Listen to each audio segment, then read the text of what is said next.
Good evening, this is Richard Burdick, and tonight I'm working on Pauline Oliveros' etude number 4 from her 15 etudes that she wrote back in 1959. These are etudes based on intervals. This etude number 4 is melodic fourths and minor thirds, and only those intervals are used in the melody. So it's quite interesting and excellent practice, and I'm finding it fairly difficult to make real music from this one. So we'll see what I can do.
It's pretty good. Oh, I missed the fingering right there.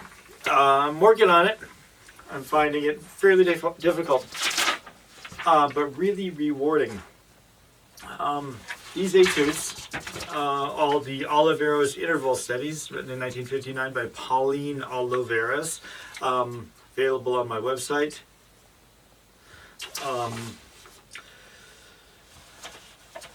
I made a preparation checklist, which I'm working on. 7 points to the list. Point 1, listen to the work and if possible, find something that you really like about the work. And in this case, I really like the use of intervals. I've actually imitated that as a composer myself. I call them mandalas when I write as a composer. So there's definitely something I like about this one. Check for notes. As I'm preparing it, I want to make sure I'm playing all the right notes, and I'm not proud that, or not shy about the fact that I write in accidentals when I need it. This work is in 9/4 time, which is item 3, check for rhythms. 9/4 time is 3 groups of 3, like 9/8, but a little harder because the measures are longer. It's easier to read. In this case, all these flats, there's some flats that carry fairly far through a measure, so I write them in. I check for notes. Check for rhythms, 9/8, it's 3 groups of 3. That's difficult too. Find the phrases. Okay, so she starts with a really kind of nice phrase in concert C minor.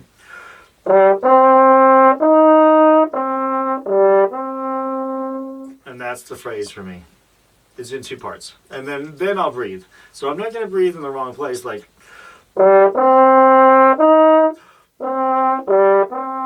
splitting in half, or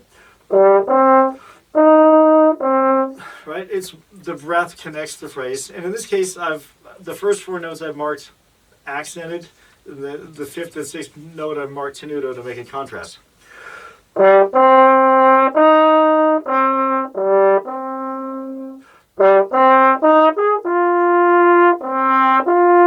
So I'd continue the contrast, accented or fairly articulated, and then legato. Working out the breathing, that's working out the phrasing and breathing. It's almost hand in hand, but once in a while you have to cheat a phrase to get the breath where you need it. And then emphasize the beats as part of finding the phrase and the rhythm. 9/4 time.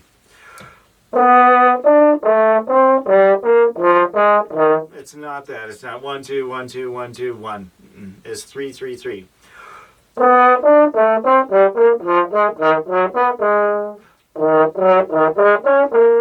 Right? So emphasize the right beats, and it'll work out. And item 7, do something extra. Dynamics, style, I told you how I'm doing accented then legato to make a style. I'm still not 100% convinced that I'm doing my best performance yet on this. It's a fairly complicated, modern kind of piece, but I'm getting there. Doing something extra, dynamic, style, contrast. I like loud low, and I like loud high. So the middle stuff, yeah, you can just get away with not doing much in the middle. But here, like, right,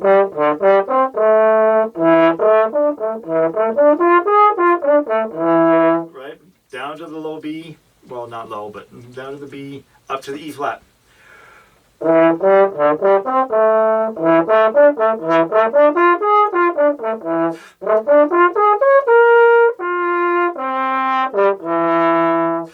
Right, so direction to the phrase, all that stuff comes into play. And shaping and making the dynamics with the shape or against the shape if that's the case. But in this work, I had to think a lot about doing it in a way that I felt was musical. So I hope you enjoyed this video, and the sheet music is available on my website and musicandneo.com. You can find it by going to the website, and thank you for listening today.